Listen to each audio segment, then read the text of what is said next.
All right, my real estate friends, I'm going to share with you 3 things you need to stop doing on Facebook right now. Hey everybody, Katie Lance here, founder and CEO of Katie Lance Consulting, the Get Social Smart Academy, and author of the book, Get Social Smart, and it's episode 121 of the Get Social Smart show. And can we get real? I want to share with you 3 small things that I really would encourage you to stop doing over on Facebook, especially if you are in real estate. Are you ready? Tip number 1, stop posting a link without any context. I can't tell you how often I see this. I go to an agent or broker's Facebook business page and they have just shared a link to their virtual tour, or they've just shared a link to an article, and that's it. There's no context. There's no like, this is why you should read this. This is why you should click on this. It's a lot like, imagine reading a great book and you're like, oh, this is a great book. And you see your friend and you just like throw the book at your friend, right? Your friend would say, what the heck are you doing, right? What's the context? What are you doing? You have to give context to social media. You have to give context to Facebook. Hopefully you're not going to throw a book at your friend, but I think you understand what I'm trying to say here. You have to give context. So you can share links, but give some context. So if I'm sharing a link to maybe a new listing that you have, I might share a link to the video and I might say something like, looking to downsize? I can help. I have a beautiful new listing that just came on the market. Call or message me for more details and check out the video below. Right? So you're giving people a little bit of context when it comes to your content. Okay, so stop just posting links. All right, the second thing I want to mention is stop shouting at me. Stop shouting at me. You ever get an email where it's all in caps?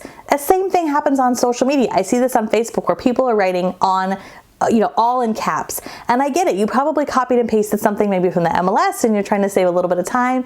Stop shouting, no caps. Now, one thing I actually see more than even all caps are people who are initial capping everything on Facebook, right? We see this all the time where you see somebody writing a sentence on Facebook and every single letter is like capitalized, right? It looks like the title of a book or the title of a play or something. So think about it this way.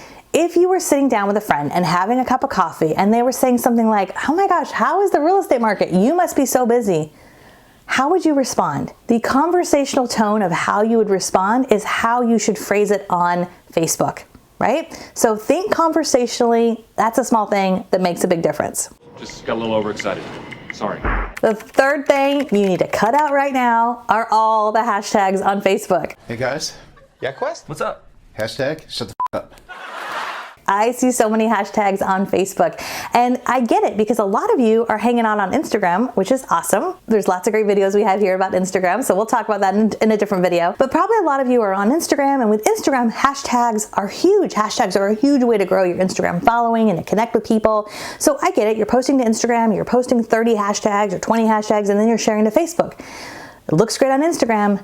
Does not look so great on Facebook, right? I see that post and it looks really spammy because you've got 20 or 30 hashtags on Facebook. So if you're doing this, a small quick tip, you can still keep posting to Instagram, post to Instagram, post your hashtags, but then when you share it over to Facebook, just delete the hashtags, right? Just delete those. So hashtags on Facebook just don't work the same way as they do on Instagram or Twitter. You can post them, they just don't work the same, right? And it looks a little spammy as well. So this also goes for those of you who are posting on your Facebook business page and you're like hashtagging every other word, like hashtag new home, hashtag beautiful, hashtag knock it off, right? You don't need all the hashtags over on Facebook. Okay, so those are just a few small things that make a really big difference. Why am I sharing this all with you?